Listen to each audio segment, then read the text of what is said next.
Café Virtual. Apresentação: Regina Helena. Um programa da Sexta Igreja Presbiteriana de Uberlândia.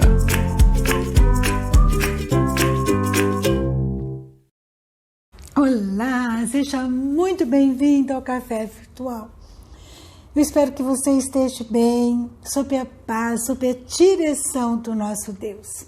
E hoje nós vamos falar um pouquinho sobre nosso Deus, como Ele é tremendo, né? Um Deus que trabalha nos bastidores. Você já passou por uma situação assim, que estava tudo tão difícil, tão escuro, você não via luz no fundo do túnel, né? Como a gente diz, parecia que não tinha solução.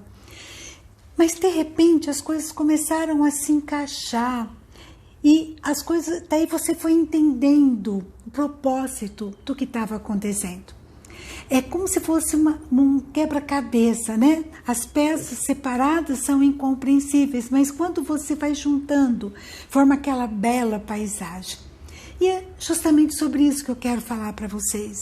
Um Deus que quando nós nos colocamos na presença dEle, quando nós recebemos Jesus no nosso coração, quando a gente busca uma vida na presença dEle, quando a gente ora e pede que Deus trate do nosso coração, que Deus direcione a nossa vida, Ele faz isso.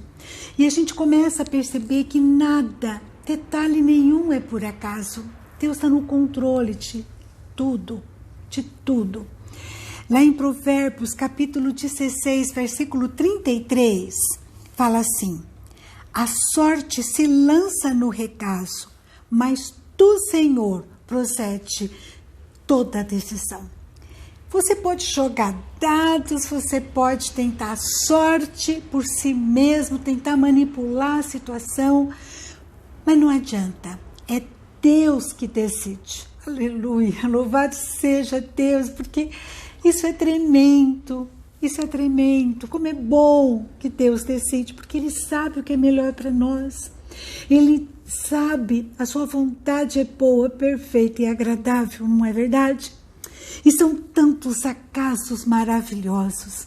E você acredita em coincidência? Eu não. Eu acredito em providência, na soberania de um Deus que não me abandona. Eu não sei se você teria algum exemplo ou muitos para compartilhar com a gente. A Bíblia está recheada de exemplos assim, de acasos, né, de coincidências, ou seja, na realidade de providência de Deus, que prova a soberania de um Deus cheio de poder e amor. Um deles, por exemplo, está lá no livro de Esther. Esse livro é interessante porque o nome de Deus não é mencionado, mas Deus está nos bastidores, movendo as circunstâncias. Conta-se que o governo, né, o povo persa dominava tudo. E o rei era o rei Assuero, ou Xerxes. E ele coroa uma moça muito linda, chamada Esther, como rainha. Ela era judia, sobrinha de um homem chamado Mordecai, que era líder entre os judeus naquele local. E Mordecai, então, ele tem uma fé muito grande em Deus e cria a rainha Esther quando ela é criança. E ele tem um bom relacionamento com ela. Só que ele só se rende, só se prostra perante o Deus vivo. E tem um primeiro-ministro do rei Assuero chamado Amã. E ele quer que as pessoas se curvem, se prostrem para ele. E Mordecai não faz isso. E ele então fica com muita ira com muito ódio de Mordecai. E ele então faz um projeto de modo a matar todos os judeus num só dia. E não só isso, ele prepara uma forca para Mordecai, prepara uma arapuca para Mordecai, para que ele caia nessa arapuca e ele morra. Esther fica sabendo, e eles então, ela junto com o povo, entra em jejum e oração e começa então a orar e jejuar durante 3 dias e 3 noites. Mas olha só os propósitos de Deus, né? Daí entra os bastidores. Essa situação eles não viam luz, já havia um decreto do próprio rei dizendo que todos os judeus morreriam. Mas acontece que uma noite, o rei Assuero tem insônia. E ele não consegue dormir e ele pede para ler alguma coisa. E ele pega o livro dos feitos memoráveis, das coisas que aconteceram no passado. E nesse livro ele começa a ler e ele chega numa história em que, certa feita, havia uma conspiração no palácio para matá-lo. E ele lê que Mordecai, ele intervém e impede que isso aconteça, avisa, né, o rei. E ele fica maravilhado. Ele fica falando, mas esse homem Mordecai, ele recebeu algum prêmio? Ele foi homenageado? Ele recebeu o que lhe é devido por ter me salvo a vida? Olha só, naquele momento em que os judeus já tinham data marcada para serem mortos, né? Os judeus seriam mortos, em que forca tinha sido preparada para Mordecai. O rei fica com insônia, lê isso e quer homenagear Mordecai. Olha que coisa tremenda, né? E as coisas então acontecem. Leiam lá o livro de Esther na Bíblia, muito lindo, são 10 capítulos. Mas o que acontece é que o próprio Amã acaba sendo levado para a forca.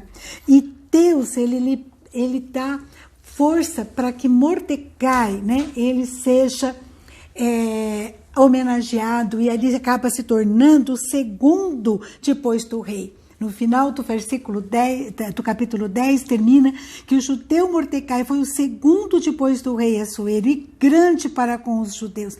Olha só a inversão da história, como Deus faz, né? Como Deus programa as coisas, nada é por acaso. Deus move circunstâncias, Deus move pessoas, né?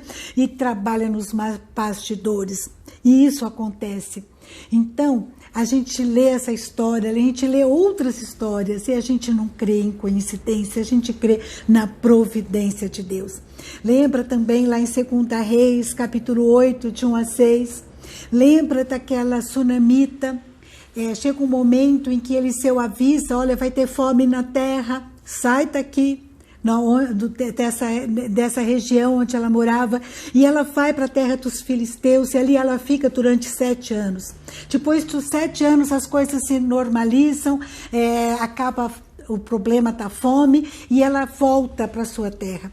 E exatamente ali ela vai procurar o rei, pedindo que ele restitua a terra que era da sua família, que ela tinha deixado para ir para a terra dos filisteus por causa da fome. E naquele momento exato em que ela chega para conversar com o rei está conversando com Geazi, o servo de Eliseu, e perguntando para ele, Geazi, o que aconteceu? Me conta a respeito do que aconteceu com Eliseu, os milagres que ele fez. E Geazi está falando, ele ressuscitou o filho da sunamita.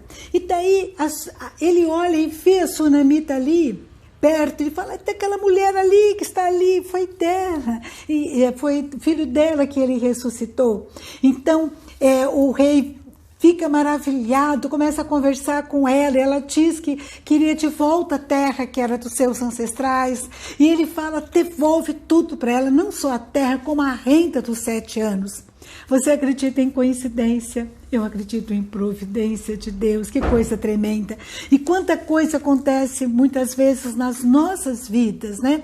Que Deus faz coisas tremendas, coisas maravilhosas. Eu sei que se eu perguntar para você, você vai lembrar de várias que Deus fez na tua vida. E eu sei que Deus tem providenciado cura, tem providenciado, às vezes, mudanças para o melhor, para a tua vida, para a tua história.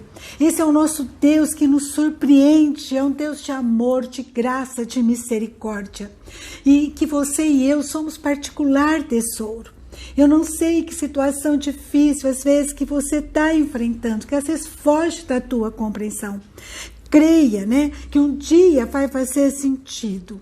Não deixe de buscar a Deus, não deixe de sonhar, não deixe de orar, porque para Deus não há coincidência, e sim providência. Que você e eu possamos nos voltar para esse Deus com o coração cheio de gratidão e de esperança, porque Ele tem cuidado de nós. Amém?